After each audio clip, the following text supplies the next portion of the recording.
Bonjour à tous, j'espère que vous avez passé une super semaine avec ce temps ensoleillé. Aujourd'hui, on va aborder un sujet, Christ au cœur du plan grandiose du Seigneur. On va aborder ce sujet avec le pasteur Philippe Leduc. Comment vas-tu, Philippe, s'il te plaît ? Moi, ça va bien. Ça va bien. Philippe, je suis désolée, mais tu sais, on a 2 Philippe chez nous et du coup, pour les noms, des fois... Petite hésitation, c'est normal. Merci. Et aussi avec le pasteur Pascal Rodet. Comment vas-tu, Pascal ? Bien, bien. Et avec moi, il n'y en a qu'un, Pascal. Il y en a donc, qu'un. ça va le faire bien. Tu as passé aussi une super semaine ? Écoute, oui, ça va, c'est bien passé. Alors, vous savez que Dieu a toujours un plan pour nous. Et souvent, quand on est étudiant, nos parents ont un plan pour nous. J'étais étudiante, mes parents voulaient que je fasse telle ou telle étude. Je trouvais ça, mais barbant au possible. Ils avaient leur plan et malheureusement pour moi, je n'ai pas fait tout ce que mes parents ont souhaité pour moi. J'ai changé, j'ai dévié mes études. Je ne suis pas une brillante avocat comme ils auraient souhaité. Mais j'ai rencontré quelqu'un de formidable dans ma vie, qui est le Seigneur, et qui m'a remis sur le droit chemin. Pensez-vous que Dieu a un plan pour chacun d'entre nous ? Oui, sûrement. Maintenant, est-ce que nous, on est attentifs à lui ? Est-ce qu'on l'écoute ? Ou est-ce qu'on fait comme toi ? C'est-à-dire qu'on fait comme on veut, par nous-mêmes. Mais oui, il y a des choses. Et si on a ce qu'on appelle une vocation, c'est parce que on a l'impression d'être dans ce fameux plan. Dans ce fameux plan. Pascal, est-ce que ça ne serait pas un petit peu l'histoire du GPS ? Je ne sais pas si tu es comme mon mari. Le GPS, il dit d'aller tout droit. Mais lui, tout d'un coup, il se souvient d'un chemin, il veut aller à droite.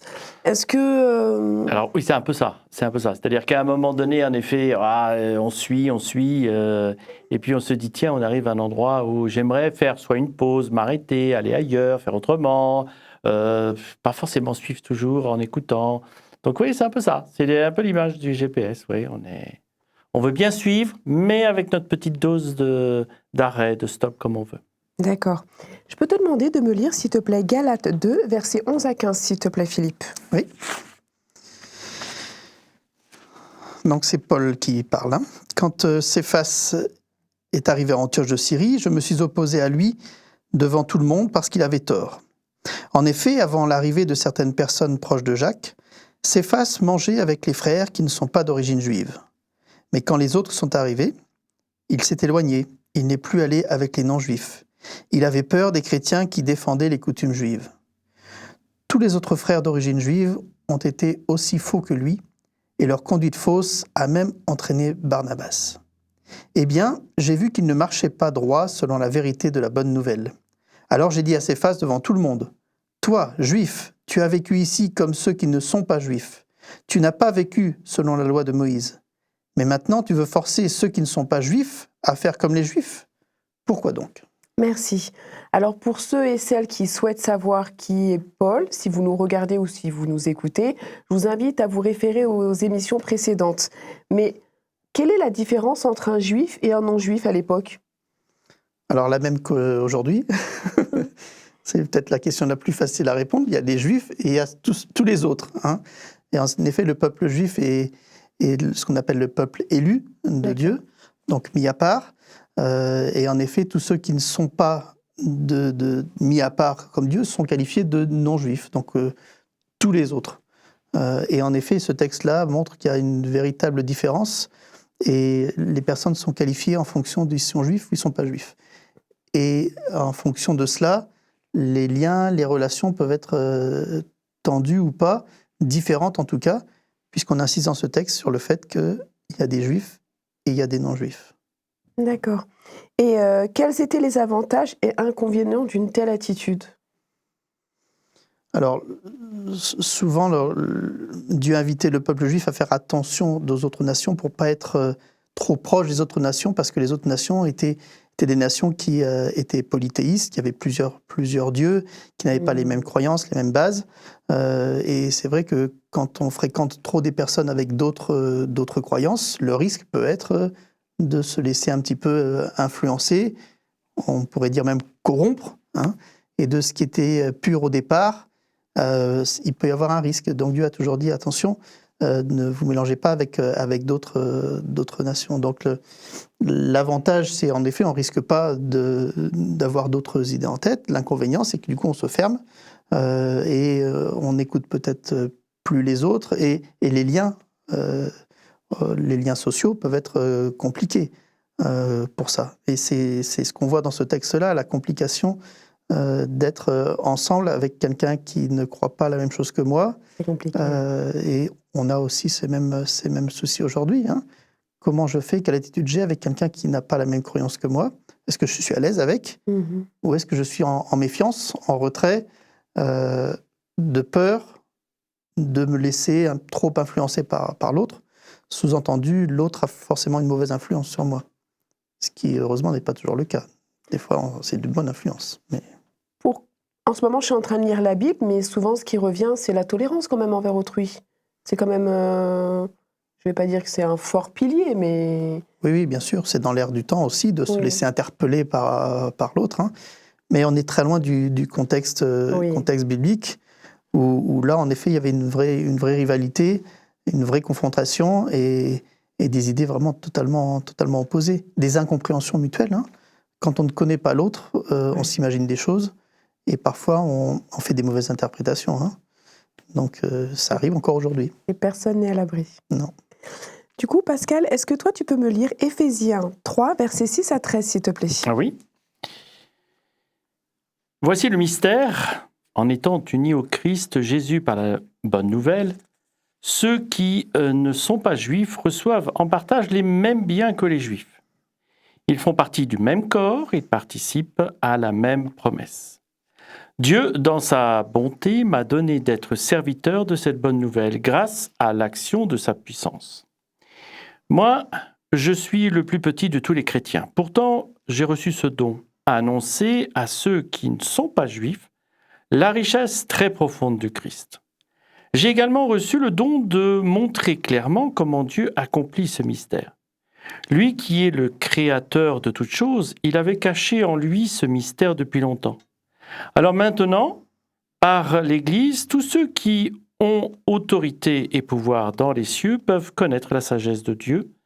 Cette sagesse, Dieu l'a montrée de 1000 manières, selon le projet qu'il avait fait depuis toujours. Ce projet, il l'a réalisé dans le Christ Jésus, notre Seigneur. Nous sommes unis au Christ et nous croyons en lui. Nous avons donc la liberté de nous approcher de Dieu avec confiance.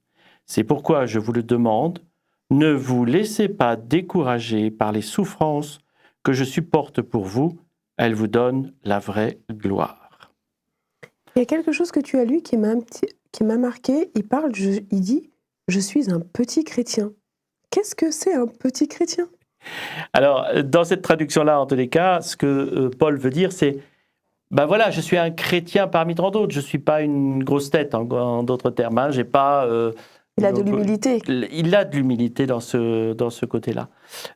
Il est devenu chrétien, en plus, après la résurrection et le départ de Jésus au ciel. Donc, il ne l'a pas vraiment connu. C'est un chrétien qui est arrivé par la suite. Donc pour lui, il ne s'imagine pas être aussi haut que Pierre, Jacques ou les autres disciples. Donc pour ça, c'est un peu cette humilité-là, oui. Et dans les versets 6 à 8, il y a quelque chose de révolutionnaire pour un juif. Qu'est-ce que c'est par rapport à avant? Alors, je pense que c'est là toute la difficulté pour un juif, en effet. C'est révolutionnaire, mais c'est aussi déroutant. Très déroutant. Comme le disait Philippe, il y a vraiment ce côté pour un juif où c'est Dieu qui les a choisis pour le représenter sur terre. Il y a donc un peuple, ce côté peuple élu, peuple choisi depuis l'Ancien Testament, c'est ça. Et puis là, Paul est en train de leur dire qui est juif lui aussi d'ailleurs. Hein. N'oublions pas, hein, il a, pour être juif, il a vraiment gardé toute la coutume, les habitudes, etc. avant de devenir chrétien. Et là, il est en train de leur dire, bon ben les amis, vous êtes en effet, nous sommes en effet un peuple élu, mais aux yeux de Jésus-Christ, qui est venu pour sauver tout le monde, nous avons les mêmes prérogatives qu'un non-juif. Alors forcément, là, ça veut dire, dans le mot prérogative, ça veut dire, ça veut dire qu'un non-juif peut être élu de la même manière qu'un juif? Aux yeux de Dieu, c'est compliqué à cette époque encore d'imaginer ça. Donc oui, c'est révolutionnaire. Oui, c'est particulier. Et Philippe, est-ce que toi, tu penses qu'aujourd'hui, ils pensent différemment ? Est-ce que tu penses qu'aujourd'hui, il y a le peuple juif, et oui, il y a les nouveaux chrétiens. Je pense que les Juifs attendent encore le retour ou la venue du Messie. Hein. Oui, ils attendent toujours, à la différence du christianisme qui lui attend le retour. Eux, ils attendent la première venue. Ils attendent la première venue. De ce côté-là, oui. Oui, je pense que pour un Juif encore aujourd'hui, quand il lit ce texte-là, il fait des bons parce que voilà, en effet, ça ne cadre pas avec leur histoire et avec leurs croyances. Hein. Donc, mais Paul a cette profonde conviction, il va partager. En effet, ce n'est plus réservé, le salut n'est pas réservé à une partie, mais à tout le monde. Et il va leur dire, même si ça les choque, même si ça les secoue, mais sa mission à Paul, c'est de leur dire. Hein. Donc il le fait. Mais ça me perturbe un peu parce qu'en fait, du coup, aujourd'hui, je me considère comme chrétienne, j'essaye d'être chrétienne, je fais des choses quand même j'ai laissé certaines choses, mais du coup, ça veut dire que Jésus, quand il va revenir pour moi, pour vous, il va revenir pour toute la terre ? L'accès au salut est pour tout le monde. L'accès au salut, c'est ce que Paul dit. Hein. Christ est mort pour tous, hein, et pas seulement pour une partie de la population. Après, la foi entre en jeu en disant « Mais qu'est-ce que je fais de cette mort de Jésus sur la croix ? Est-ce que je considère qu'elle est pour moi ? Ou est-ce que je pense que c'est bon pour les autres, mais pas pour moi ?» Mais au départ, quand Jésus meurt sur la croix, il ne le fait pas juste pour une partie. Et c'est ça, en effet, qui est aussi révolutionnaire. Le salut est universel, il est pour tout le monde. C'est heureusement parce que ni toi ni moi sommes juifs. Donc si ce n'était pas le cas, voilà, à ce moment-là, le christianisme ne serait pas pour nous, si c'était que pour les juifs. Mais Pascal, est-ce que tu peux m'aiguiller sur cette dernière question ? On m'a toujours dit, le salut est individuel, alors que il est venu pour tout le monde. Alors, il est venu pour tout le monde, où chacun a le droit de le choisir ou pas. C'est-à-dire qu'il y a forcément un va-et-vient dans une acceptation. Jésus propose ce salut à tout le monde. Mais quand on dit proposer, il dit forcément attendre devant la personne en face s'il accepte ou pas. Quand on va pour un mariage, les futurs mariés, il y en a. Est-ce que vous voulez prendre pour épouse votre femme ici présente? Tu dis oui ou non, mais tu dois réagir, tu dois dire quelque chose. Obligatoirement oui. Obligatoirement oui, vaut mieux le jour de la cérémonie, c'est évident. Mais c'est un peu la même chose avec Jésus. Jésus propose, bon, qu'est-ce que tu veux? Moi, je te propose la vie éternelle, je te propose d'avoir une alliance avec moi. Tu dis oui ou tu dis non. Et là, ça devient en effet un choix individuel pour celui qui doit répondre. Comment je fais pour lui dire oui? C'est simple, oui. Non, mais c'est vrai que par exemple sur un restaurant ou n'importe quel magasin, quand c'est marqué ouvert, c'est marqué ouvert à tous, ça veut dire que c'est accessible, on peut rentrer, hein, mais c'est pas parce qu'il est marqué ouvert que tout le monde y va. Ça. Donc Dieu nous dit simplement c'est ouvert, okay, mais ça ne sous-entend pas que tout le monde va accepter cette ouverture et va répondre à l'invitation. C'est la différence. Merci beaucoup, merci à vous deux. Donc l'élément principal de ce que je pourrais retenir, c'est qu'il a donné quand même sa vie sur la croix pour nous. Il a fait couler son sang pour tout le monde, sans exception. Il a offert son salut à tout le monde, sans exception. Et on est libre de l'accepter ou de le refuser. Mais je pense, ça c'est un avis personnel, qu'il est préférable de l'accepter. Tout à fait, c'est sûr.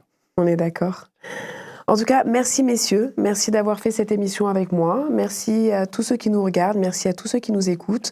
J'espère que vous avez passé d'abord un bon moment avec nous. Si vous voulez plus de renseignements sur ce qui se fait ou pas, il y a Instagram, il y a la radio, et merci de nous suivre, et je vous souhaite de passer une excellente semaine. Bonne semaine à vous deux. Merci. Au revoir. Au revoir.